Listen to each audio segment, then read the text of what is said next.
Welcome back to my channel Maruti creators. ఓం గం గణపతి నమః. ఓం శ్రీ మాత్రే నమః. నేను మీ సత్య ఉమ్మిటి.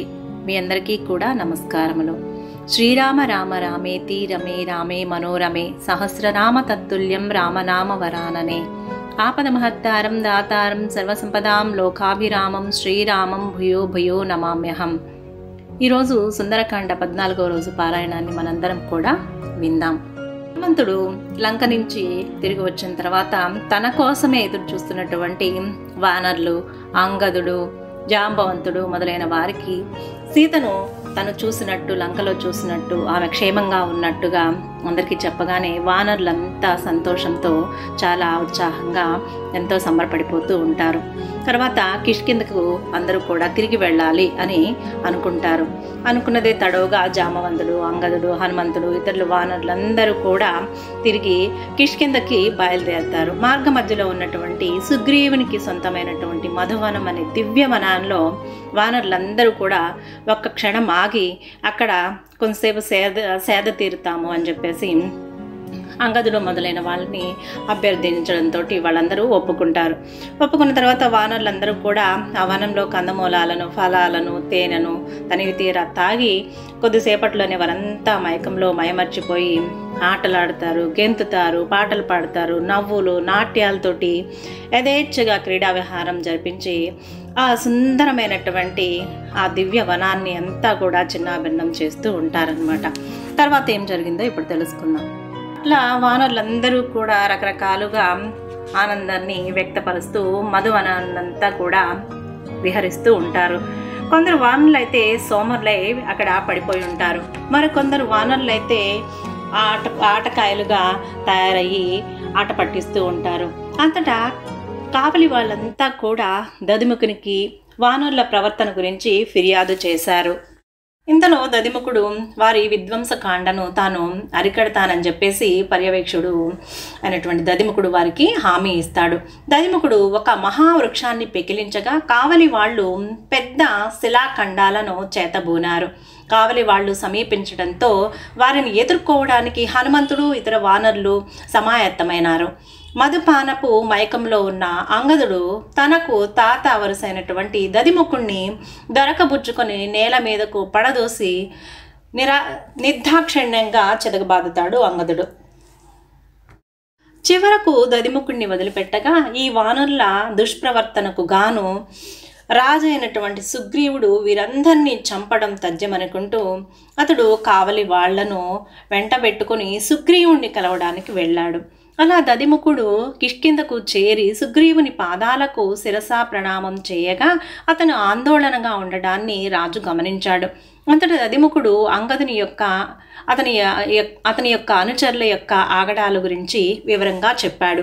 ఆ సమయంలో విషయమేమిటో తెలుసుకుందామని లక్ష్మణుడు రాగా సుగ్రీవుడు అతనితో అంగదుడు, అతని బృందం వారు ఇప్పుడు మధువనంలో ఉన్నారు. వారి ఆతకాయి పనుల గురించి వర్ణన చేస్తే తమ కార్యంలో వారు సఫలీకృతులైనట్లే కనిపిస్తోంది. హనుమంతుడు సీత జాడ కనిపెట్టే ఉంటాడని నేను గట్టిగా చెప్పగలను. లేకుంటే వానరులు ఇంత కల్లోలం చేయడానికి సాహసించరు అన్నాడు. ఈ మాటలు విన్నటువంటి లక్ష్మణుడు ఎంతో ఉత్సాహం పొందాడు. అలాగే సుగ్రీవుడు కూడా అమితానందం పొంది దదిముఖునితో నీ ఫిర్యాదు పరోక్షంగా నాకు శుభవార్తను అందజేస్తున్నది దదిముఖ.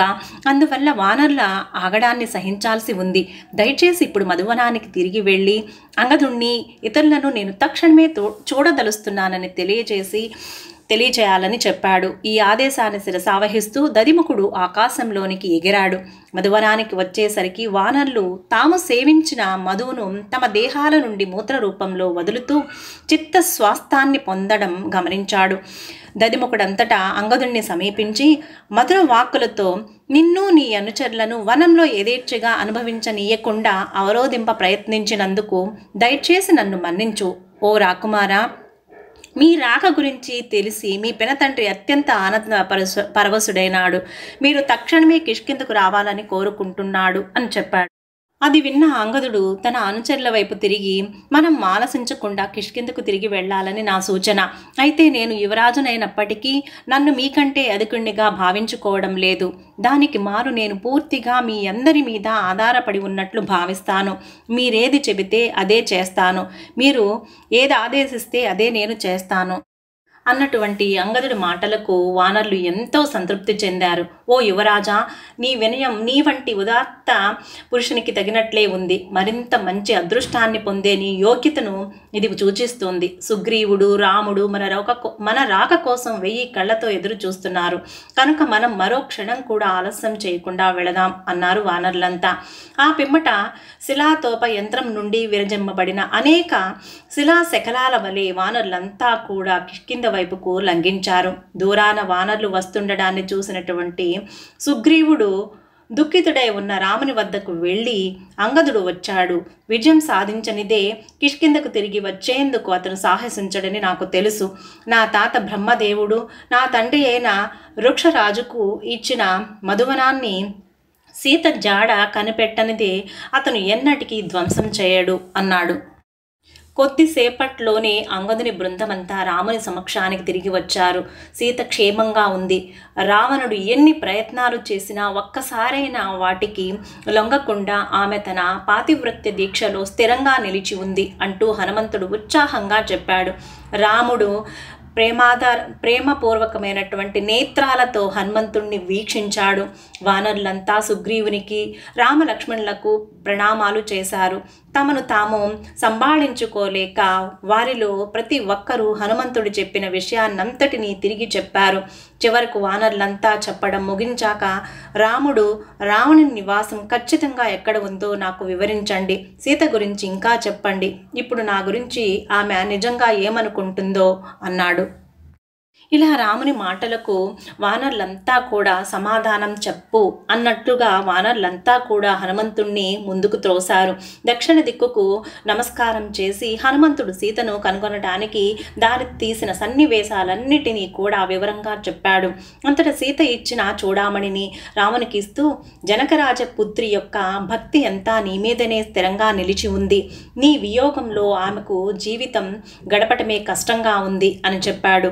అంతటా హనుమంతుడు సీత సందేశాలను వివరించాడు. కాకి రూపంలోని ఇంద్రపుత్రుడు ఆమె స్తనాలను రక్కిన విషయాన్ని, అరుణవర్ణ ధాతువుతో రాముడు ఆమె ముఖాన్ని శృంగారించిన విషయాన్ని, తనను రాక్షస స్త్రీలు పీడిస్తున్నందున నెలలోగా తనను రక్షించడానికి రాముడు రాకుంటే తాను జీవితాన్ని త్యజించడం తథ్యమని ఆమె చెప్పిన విషయాన్ని హనుమంతుడు రామునికి చెప్పాడు. ఇలా హనుమంతుని మాటలను వింటూ రాముడు సీత పంపిన చూడామణిని తన హృదయానికి హత్తుకున్నాడు. రాముడు, లక్ష్మణుడు నిరంతరాయంగా కన్నీరు కార్చారు. ఈ చూడామణిని మా వివాహ సమయంలో సీతకు ఆమె తండ్రి బహూకరించాడు. చాలా కాలం క్రిందట జనక మహారాజు నిర్వహించిన యజ్ఞాలకు సంతుష్టుడై ఆయనకు దేవేంద్రుడు ఈ మణిని ప్రసాదించాడు. ఓ హనుమంత, దుఃఖ తీవ్రతతో నేను దాదాపుగా ఆచేతున్నయి పోయాను. అందువల్ల దయచేసి సీత సందేశాలను మరొకసారి నాకు వినిపించు. అవి నా శిరస్సుపై వెదజల్లిన శీతల జలబిందువుల్లా పనిచేస్తున్నాయి అన్నాడు రాముడు. అందుకు సమాధానంగా హనుమంతుడు ఇలా వివరించాడు. ఇంద్రుడు కుమారుడైనటువంటి జయంతుణ్ణి నీవు మందలించిన వృత్తాంతాన్ని చెప్పిన మీదట ఆ సీతమ్మ తల్లి ఇలా అన్నది.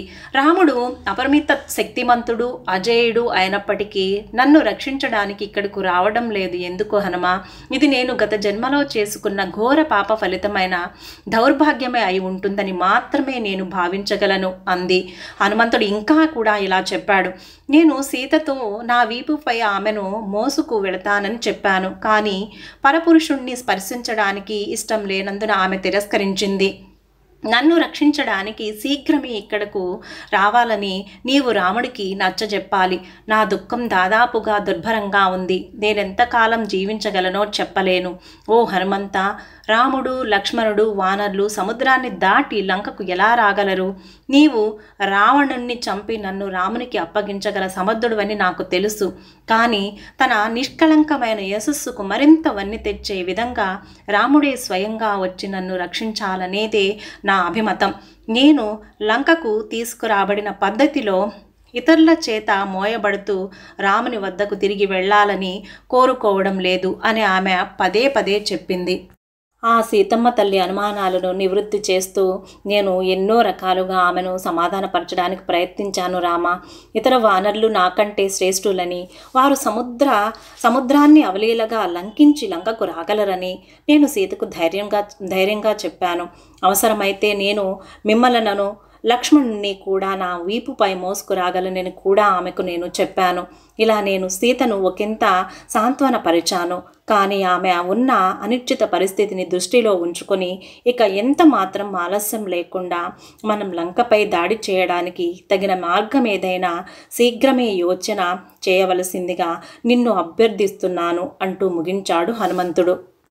ఇలా లంకలోని సీతమ్మ తల్లి యొక్క దుర్భరమైన పరిస్థితులను హనుమంతుని మాటల ద్వారా విన్నటువంటి రాముడు, లక్ష్మణుడు, సుగ్రీవుడు, ఇతర వానరులందరూ కూడా దుఃఖితులై ఎంతో బాధతోటి విలవిల్లాడుతూ ఉన్నారు.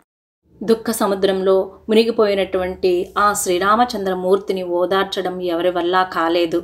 ఆయన కన్నీటి పర్యంతమై సీతను తలుచుకుంటూ సీత సీత సీత అంటూ ఎంతో దుఃఖితుడై కన్నీళ్ల సముద్రంలో మునిగిపోయి ఉన్నాడు. హనుమంతుడు సాధించిన అసాధారణ విజయానికి రాముడు పరమానంద భరితుడై అతన్ని ఇలా ప్రస్తుతించాడు. గరుత్మంతుడు తప్ప వేరెవ్వరూ నీవు చేసినట్లు చేయలేరు. యజమానికి తనకు అప్పగించినటువంటి కర్తవ్యం కంటే ఎక్కువగా సాధించేవాడు సేవకులందరిలో ఉత్తముడు. తాను మరింత చేయగల సమర్థుడై ఉండి కూడా యజమాని ఆదేశాల మేరకు మాత్రమే చేసి అంతకు మించి యత్నమే చేయని వాడు మధ్యస్థుడు. చివరగా సమర్థుడై ఉండి కూడా యజమాని ఆదేశాలను నిర్వర్తించని వాడు అధముల్లో అధముడైన సేవకుడు.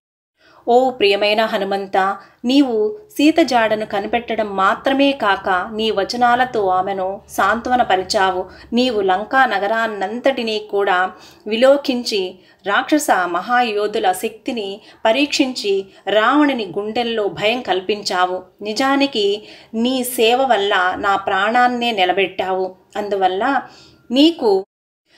నీకు సముచితమైన బహుమతిని ఇవ్వలేక పోవడం నాకు అమితమైన బాధను కలిగిస్తోంది. సరి అయిన ఆధారం అనేది లేక నేను ప్రవాస జీవనం గడుపుతున్నందున నీ సేవలకు ప్రతిఫలంగా నా ఆలింగనాన్ని మాత్రమే ఇవ్వగలను.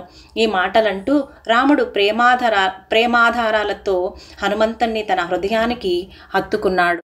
ఇలా హనుమంతుడు రాముని ఆజ్ఞ మేరకు, సుగ్రీవుని ఆజ్ఞ మేరకు లంకకు వెళ్ళి అక్కడ ఉన్నటువంటి సీతమ్మ జాడను కనుక్కొని లంకను నాశనం చేసి తిరిగి రాముని దగ్గరకు వచ్చి రాముడికి, అటు సీతమ్మ తల్లికి, ఇటు రాముడికి కూడా ఇద్దరికీ కూడా మనస్సుకి శాంతిని, ఓదార్పుని కలిగించాడు. విన్నటువంటి మనందరికీ కూడా ఆ హనుమంతుని, శ్రీరామచంద్రమూర్తి యొక్క, సీతమ్మ తల్లి యొక్క కృపా కటాక్షాలు ఎప్పుడూ కూడా మనందరి మీద ఉండాలని కోరుకుంటూ సుందరకాండని ఈ రోజుతోటి ముగిస్తున్నాను. విన్న మీ అందరికీ కూడా పేరు పేరున ధన్యవాదములు తెలియచేస్తున్నాను. సర్వేజన సుఖినో భవంతు. శుభం.